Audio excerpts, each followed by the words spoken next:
Let's delve into our first art chat this morning. It's just after 6 o'clock. So it's called Our Stories, Our Voices. It's a children's theatre musical celebrating the creative voices of Durban's youth. It's inspired by Dr. Gcina Mhlophe's stories. Performance obviously combines storytelling, clown, puppetry alike to really share stories of overcoming adversity. Presented by Cherry the Clown, Paxton, and the Creative Children Arts team.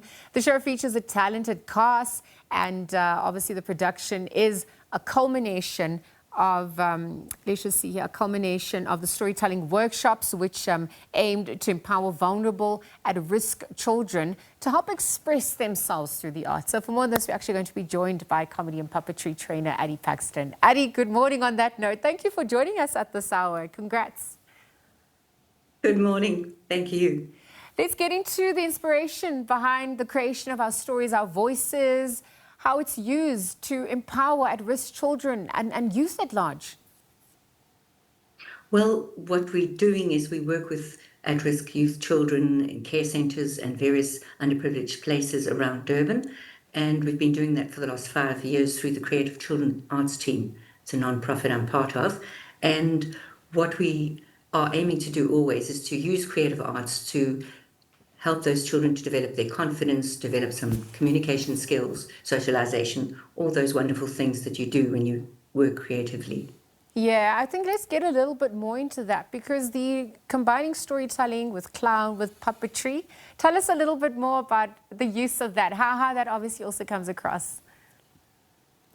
Well, we have the stories, many of which were created by the young people. We start off with traditional storytelling with the Mazanendaba story, and then we take the Mazanendaba idea of the story seeker going off and searching for stories with young people. And then we're using some of the stories that were created by the children, many of whom are in the show. So their own stories are going to be on the stage, and they're singing, dancing, music. We've had original songs which are created by members of our team, and dance choreography. I've got a wonderful team, wonderful, talented people who, have done this. Yeah. Well, I know that Cherry the Clown has a prominent role in the production. Perhaps you can tell us a little bit more about the role there. Okay, as a clown, I'm not performing myself because I'm the director, scriptwriter, and all that. But we've got a lot of comedy, a lot of clown-type elements, and obviously as a clown and puppeteer, I've encouraged the children to work with comedy and clowning and puppetry, which is one way of allowing children who are feeling nervous and a little insecure to use a voice. They use the puppet's voice. Yes, because so it's great. Yeah, it's great because, I mean, obviously you're mentioning how these stories are going to come to life, some of the songs as well. So when you're going through that creative process with the production team, imparting those skills and helping them, how long does it take? What does that creative process really, really look like as you impart those skills? Whoa, it's been a long process. We've been working with some of these children for the past 4 years, on and off. The team themselves are all professionals and professional performers who facilitate with the children. And then we've been working on this particular show since November. Yes, I'm looking at the children who's involved. There's the type of stories that they are using to amplify their voices, the themes that are also coming out with this theatrical experience.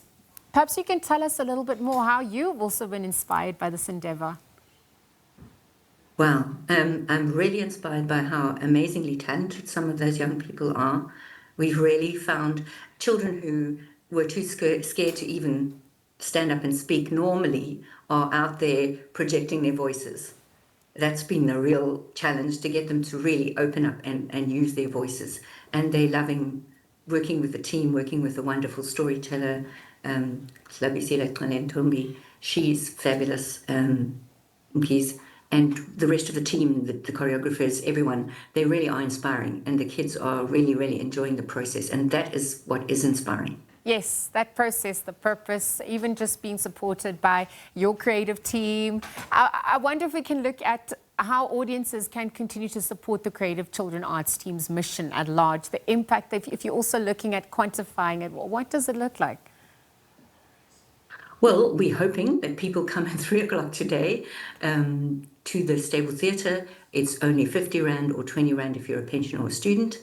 Otherwise, the Creative Children Arts team is a non-profit, and we'd be very happy if people want to sponsor us, support us in doing our work. We love that. Okay, can you tell us a little bit more about where it's happening also? And, if there's a website for people to obviously participate. Also, if you're looking at this bigger vision of expanding it even further from here into, what does that long-term grand plan look like for you at large? Well, we've got NSA funding at the moment for this production, so we hope that we can get further funding to do further productions in future. Long term, we'd love to get more people on our team to be able to work more with the children. We've been working with Azatej, South Africa's Arts for Life project, which is a SEF project, but we'd really like to be able to pay people decent wages to work with the children on a long-term basis. Yeah. No, absolutely. And Facebook, we've got a Facebook page, which is new.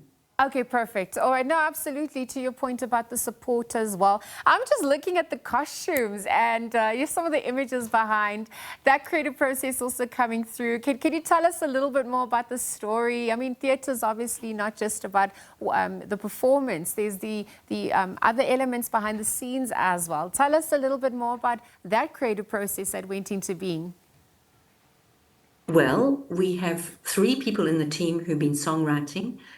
Dave Arnold, who's a guitarist, Siyabonga Mkhize, who's a rapper, Triple D, and Qhwanelentombi Mkhize, who's a singer. She has been on Lion King and various things. She's also a gospel singer.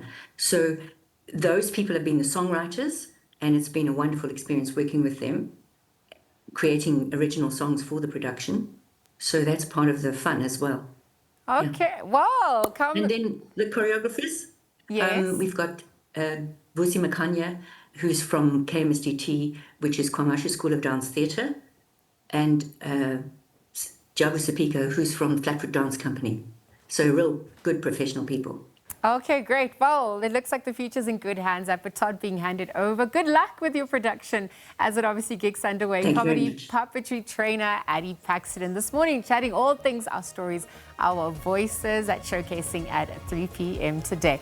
Well, that's where we leave that conversation. Let's return. We're going to be chatting all things Dobby on the side. Stay tuned.